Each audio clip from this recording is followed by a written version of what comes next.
At some point on August 12th, a Ukrainian soldier lifted a blue and yellow flag over ground that Russian troops had previously occupied in southeastern Ukraine. The image was simple. The implication was not a 60,000-man army surrounded in one field, not one Hollywood-style ambush that erased an entire Russian grouping in an afternoon.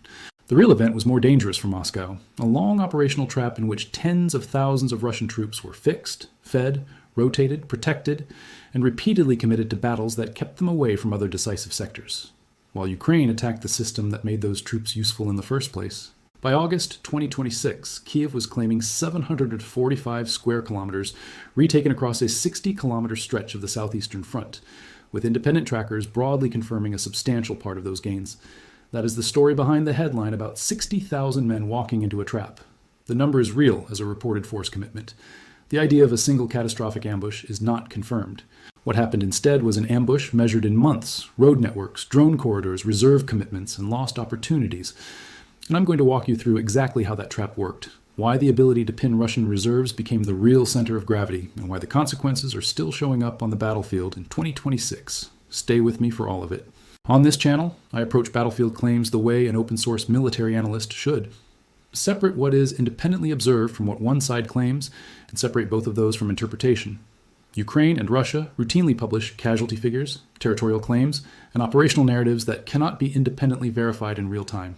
Reuters, the Associated Press, and independent battlefield trackers have repeatedly made that limitation explicit.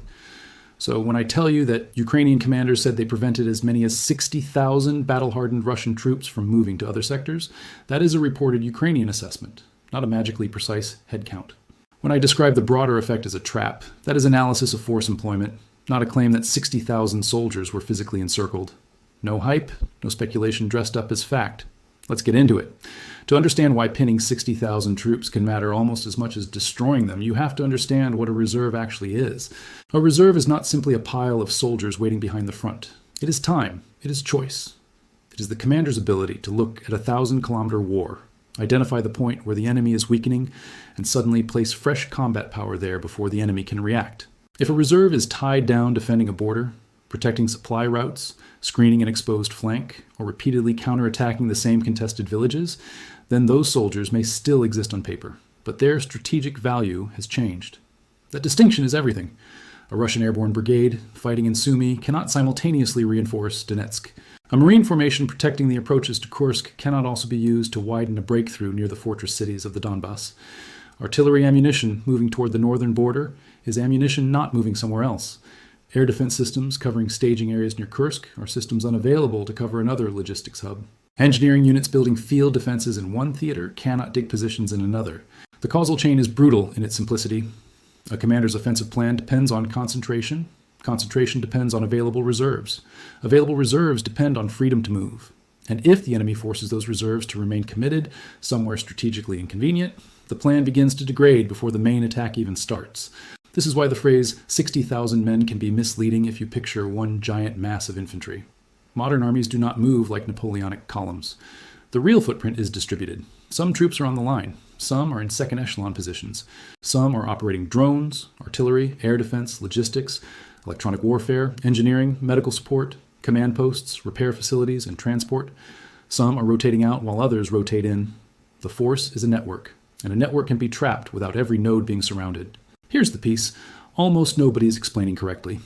The most valuable Russian soldier in the Sumy or Kursk sector was not necessarily the man closest to a Ukrainian trench. It may have been the battalion that could not be sent south. It may have been the transport column that had to keep running toward the northern grouping. It may have been the elite airborne unit that Moscow could not risk pulling away because the moment it moved, Ukraine might reopen the border fight or counterattack a weakened position. That is what military planners call fixing an enemy force, compelling it to stay oriented on a problem you created. And Ukraine had every reason to pursue that logic. By 2024 and 2025, Russia's central advantage was not a magical tactical formula. It was its ability to sustain pressure across multiple axes, accept extraordinary losses, and keep feeding manpower into sectors where Ukrainian brigades were exhausted and thinly spread. Russian attacks around Pokrovsk, Kurakov, Toretsk, Chasiv Yar, Lyman, and later the broader Donetsk fortress belt did not require spectacular breakthroughs every day. Moscow could benefit from making Ukraine defend everywhere, forcing Kiev to spend scarce reserves just to prevent local penetrations from becoming operational crises. Ukraine needed to reverse that equation. Instead of being the side constantly asking where Russia would attack next, Kiev needed Moscow to ask where Ukrainian pressure might appear. That was one of the deeper strategic ideas behind the August 2024 incursion into Russia's Kursk region. Ukrainian forces crossed the border, seized a substantial area, and forced the Kremlin to respond to a politically humiliating breach on Russian territory. A Ukrainian general staff source told Reuters in November 2024 that Russia had deployed about 59,000 troops to Kursk as it mounted repeated counterattacks. At Ukraine's maximum extent, that source said Kyiv had controlled roughly 1,376 square kilometers before Russian counterattacks reduced the area. That does not mean the operation was cost-free for Ukraine. Far from it. Russia eventually pushed Ukrainian forces from most of the territory. North Korean troops joined the Russian effort, and by April 2025, Moscow declared that it had cleared Kursk, though Kiev disputed aspects of that claim and said fighting continued in border areas. Reuters noted that analysts debated the strategic value of the incursion because Ukraine had also committed forces it badly needed elsewhere. Russia claimed enormous Ukrainian losses. Ukraine claimed enormous Russian losses. Neither side disclosed independently verifiable casualty totals for itself. But now, look at what happened after the map changed. The strategic function did not disappear when the Ukrainian salient contracted. The fight migrated toward the border and into Sumy. Russia began pushing into northern Ukraine in pursuit of a so-called buffer zone. Ukraine, meanwhile, sought to keep Russian forces engaged in that northeastern theater rather than allow them to transfer south and east. In June 2025, Ukraine's then commander-in-chief, Oleksandr Syrsky, said Ukrainian operations had prevented roughly 50,000 Russian troops, including elite airborne and marine units, from being deployed elsewhere. Days around that period, reporting on Ukraine's strategy cited Syrsky saying offensive actions in Sumy and a smaller renewed push into Kursk were intended to keep as many as 60,000 battle-hardened Russian troops from reinforcing Donetsk, Zaporizhzhia, and Kherson. Those claims could not be independently verified, but the operational logic was clear. So this was not a trap with walls. It was a trap with obligations. Moscow had to defend Russian territory. It had to protect the political symbolism of the border. It had to keep pressure on Sumy after publicly presenting the buffer zone concept as part of its war aims. It had to prevent another Ukrainian penetration. And every one of those obligations consumed troops that might otherwise have helped Russia turn tactical progress in Donetsk into something faster and more dangerous. Now add the second layer, the drone battlefield. By 2026, the front had become an enormous sensor and strike environment. Reuters described a drone-infested kill zone spanning parts of the front, where control could be blurred across several kilometers and small groups from both sides could intermingle. That matters because the classic idea of reinforcement, drive trucks forward, unload infantry, push armor up a road, has become much more hazardous. Movement creates signatures, vehicles are detected, routes are watched. Drones strike transport, artillery, supply dumps, command nodes, and exposed infantry. An army can possess more soldiers and still struggle to turn that manpower into momentum. Russia is not unaware of this. Russian forces adapted repeatedly with smaller assault groups, motorcycles, dispersed movement, electronic warfare, glide bombs, fiber optic drones, and massive long-range strike packages. The problem is that adaptation is not the same thing as escaping the underlying geometry. If you must advance through watch terrain, sustain units across damaged routes, and repeatedly replace assault troops lost at the edge of the contact zone, then every kilometer begins to cost more. And by mid-2026, the numbers were pointing in exactly that direction. The Institute for the Study of War assessed that Russian forces seized or infiltrated about 30.42 square kilometers in June 2026, compared with about 481.25 square kilometers in June 2025. Using Ukrainian General Staff casualty claims, ISW calculated an extraordinarily high casualty-to-territory ratio for that month. Those casualty numbers come from Ukraine and should be treated as claims, but the slowdown in Russian territorial gains was visible across independent mapping and reporting. That is the recontextualizing surprise. The trap was not successful because Russia stopped attacking. Russia kept attacking. The trap mattered because Russia increasingly had to spend more combat power to produce less movement. Now let's reconstruct how this developed, because the sequence is what turns a dramatic headline into a military mechanism. First came the border shock. On August 6, 2024, Ukrainian forces launched their incursion into Kursk. The initial Russian response was disorganized enough for Ukraine to seize a large salient, embarrass Moscow, and force the Kremlin to commit substantial forces to contain it. By late November, the Ukrainian military source cited by Reuters put the Russian force in Kursk at 59,000. That number is important, not because 59,000 troops were all fighting at once, but because Moscow had been forced to build a theater-level response to a threat that had not existed before Ukraine crossed the border. Then came the counteroffensive. Russia poured forces into Kursk, and North Korean troops entered the fight on Moscow's side. Ukrainian territory held inside Russia shrank dramatically. By early 2025, Ukraine was reporting heavy Russian and North Korean losses in specific engagements, including fighting near Makhnovka, where Zelensky said a combined group of North Korean infantry and Russian paratroops had suffered losses of up to a battalion. Reuters could not independently verify that claim.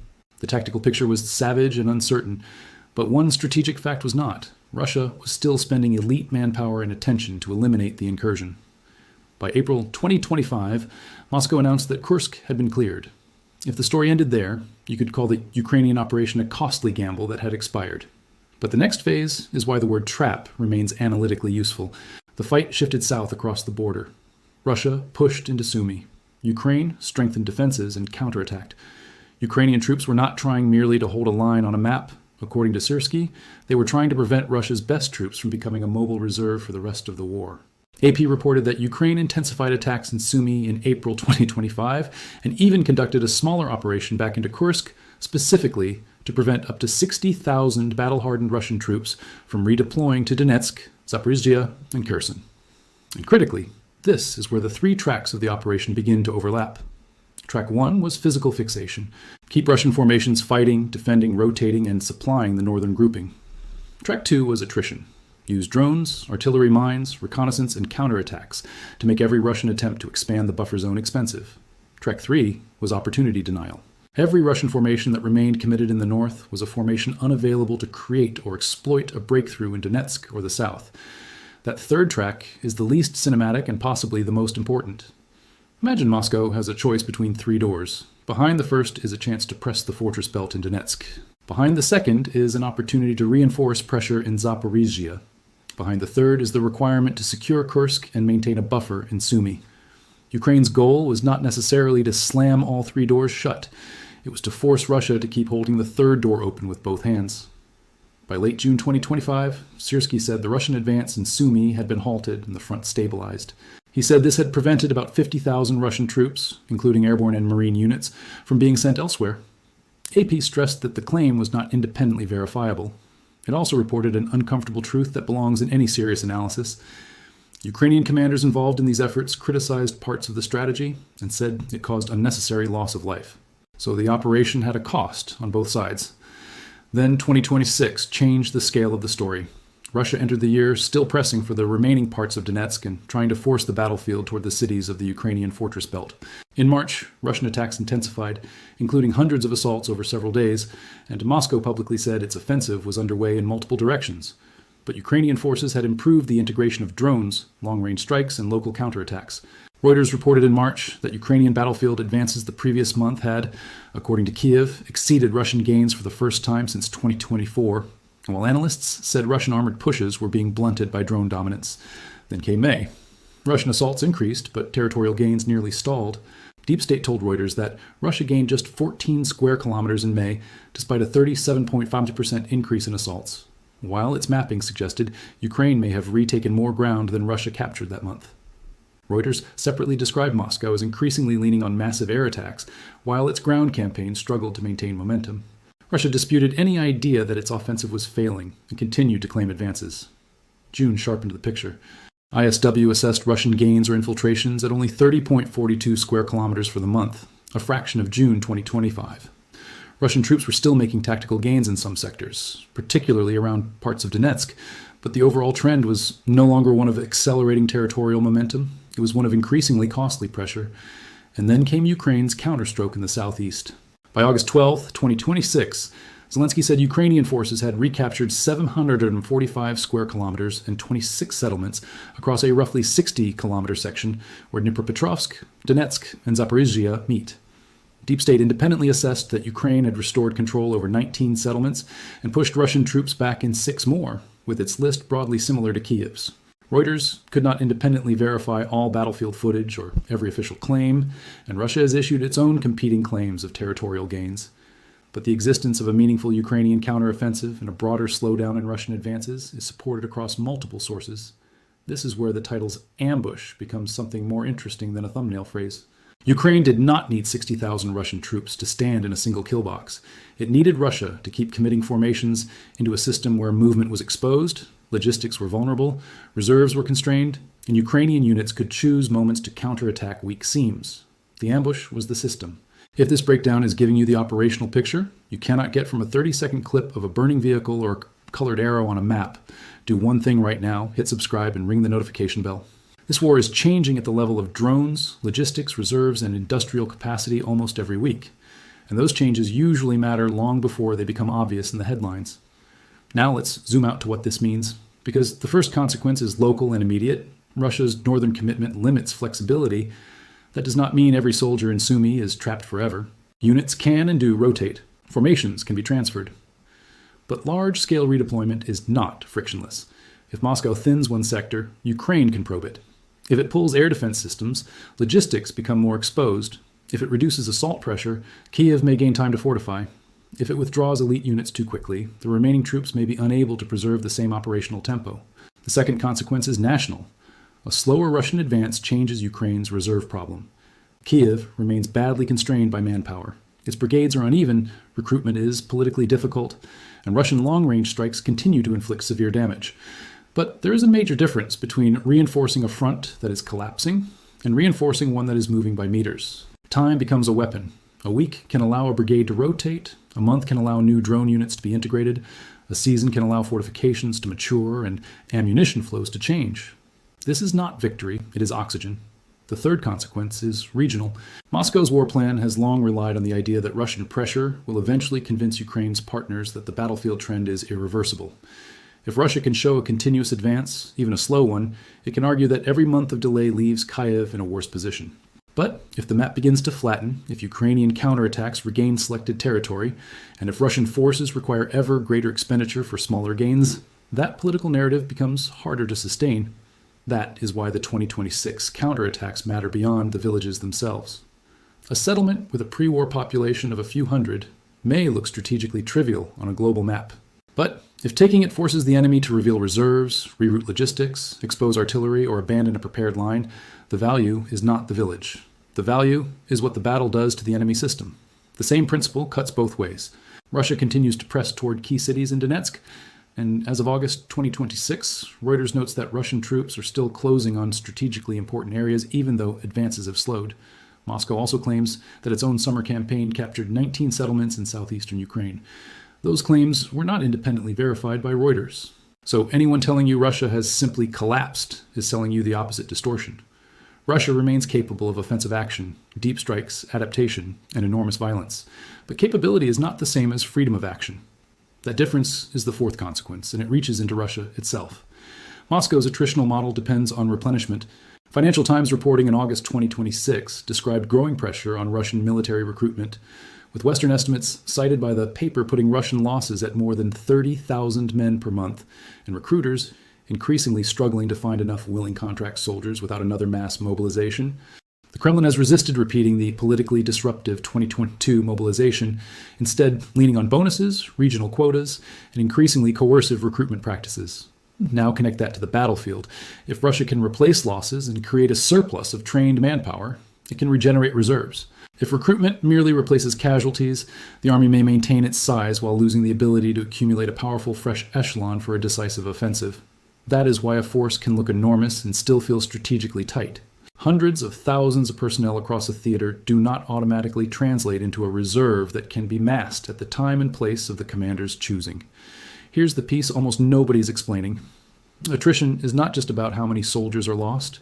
It is about what kind of soldiers are lost, how quickly they are replaced, and whether the replacements arrive before the next operational demand.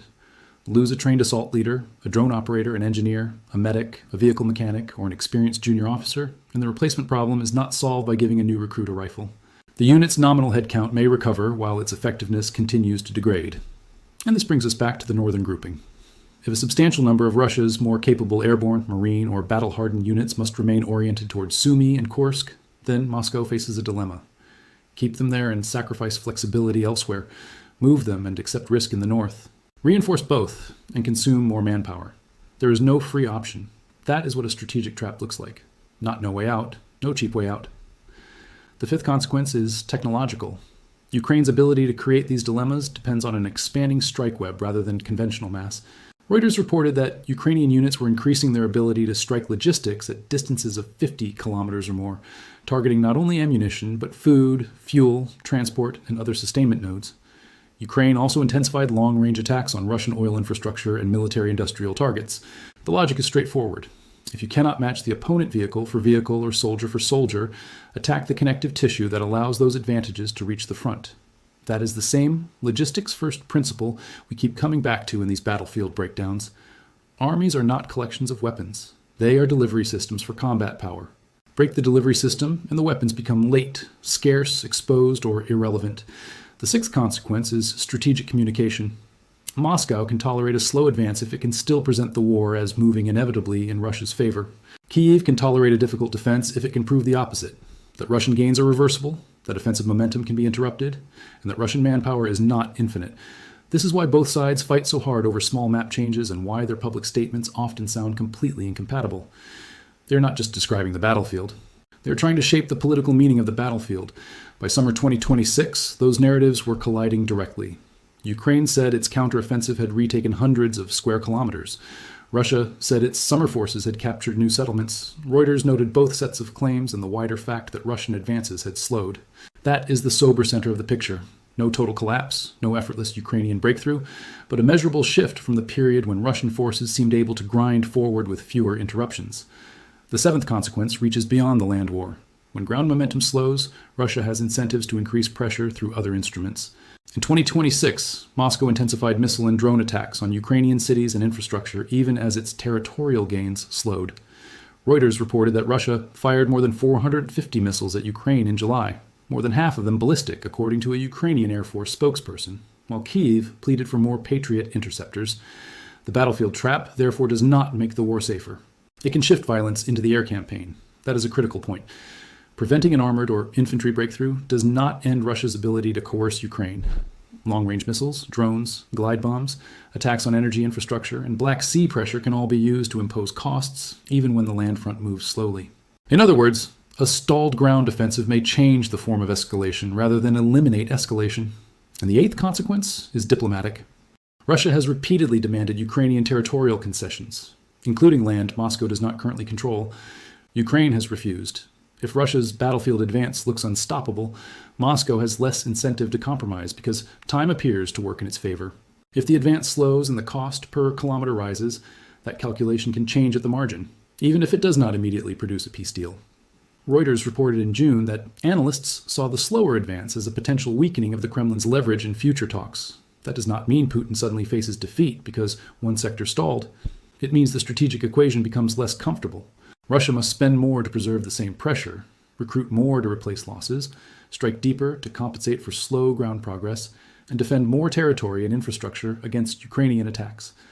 A trap is not always a circle on a map. Sometimes it is a menu where every option costs more than you wanted to pay. I want to be clear about something before we push into the final conclusion. It is easy in a military analysis like this to turn tens of thousands of people into arrows, percentages, and reserve ratios. The phrase 60,000 men becomes a unit of combat power. A casualty figure becomes a line in a spreadsheet. A recaptured village becomes a colored polygon. But the war is not experienced that way by the people inside it. For a Russian soldier ordered into another assault, the operational dilemma may mean crossing open ground watched by drones. For a Ukrainian infantryman holding a position in Sumy, fixing enemy reserves can mean months under glide bombs, artillery, and FPV drone attacks. For families in Kyiv, Dnipro, Zaporizhzhia, Odessa, Sumy, and countless smaller communities, a stalled front does not mean the war has stalled. Missiles still arrive. Homes still burn. People still die while strategists debate whether a kilometer gained or lost was operationally meaningful.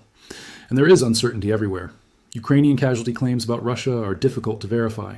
Russian claims about captured settlements are difficult to verify. Ukraine's own losses are not fully disclosed. The exact size and readiness of formations changes constantly. Even geolocated maps can lag, because units infiltrate, withdraw, counterattack, or occupy terrain too weakly to call it fully controlled. Understanding why Ukraine would try to pin tens of thousands of Russian troops does not require pretending that the strategy is clean, bloodless, or cost-free. And acknowledging Russia's continued offensive capacity does not require accepting the Kremlin's claim that its victory is inevitable. Both things are true at once. Here's where we stand. A Ukrainian flag goes up over recaptured ground. The number 60,000 sits behind the story, but not as a giant army annihilated in one impossible ambush.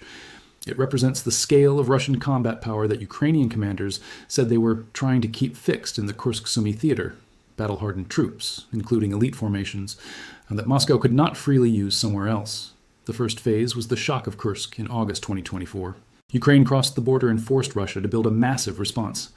By November, a Ukrainian general staff source put Russia's Kursk deployment at about 59,000 troops. Russia counterattacked, brought in North Korean support, and eventually pushed Ukraine from most of the salient. The second phase was the migration of that contest into Sumy. Russia pursued a buffer zone. Ukraine defended, counterattacked, and according to Syrskyi, sought to keep 50,000 to 60,000 Russian troops tied to the northern theater, rather than reinforcing Donetsk, Zaporizhzhia, and Kherson. That was the trap. Not physical encirclement, but strategic fixation. The third phase is what we are watching now. Russian forces still attack. Russian missiles still hammer Ukrainian cities. Moscow still claims territorial gains. But the 2026 ground campaign has slowed sharply in multiple assessments, and Ukraine has mounted counterattacks that Kyiv says regained 745 square kilometers across 26 settlements, with Deep State broadly corroborating much of that picture. So when you hear that Putin sent 60,000 men into a trap and Ukraine's ambush left Moscow speechless, translate the drama into the military reality. Putin did not personally order 60,000 men into one kill zone. Moscow committed a very large grouping to a northern fight created and sustained in part by Ukrainian pressure. Ukraine did not wipe that grouping out in one ambush. It helped impose a prolonged choice on Russia. Defend the north, keep attacking elsewhere, absorb attrition, protect logistics, replace casualties, and do all of it at the same time. That is harder than it sounds, and it gets harder when the front stops rewarding the expenditure. If this gave you the operational logic you cannot get from a 30-second headline clip, share it right now with someone who is trying to actually understand what is happening rather than just react to the latest viral map. Because the most important stories in this war are often not the explosions you can see. They are the reserves that never arrive, the offensive that never accelerates, the logistics route that becomes too dangerous, and the month in which an army spends more to move less. Now I want your view on the strategic trade-off. When Ukraine commits scarce forces to keep major Russian formations pinned in Sumy and around the Kursk border, is that the best use of limited manpower because it denies Moscow freedom elsewhere?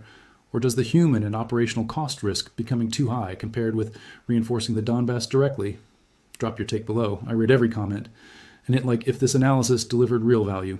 Because the next update is not going to be about whether Russia can still attack. It can. The question is whether Moscow can rebuild enough mobile, high-quality reserve strength to turn pressure into a true breakthrough before Ukraine's counteroffensive model, deep strike campaign, and drone-driven kill zones degrade that option even further. And that is where the story becomes dangerous for both sides.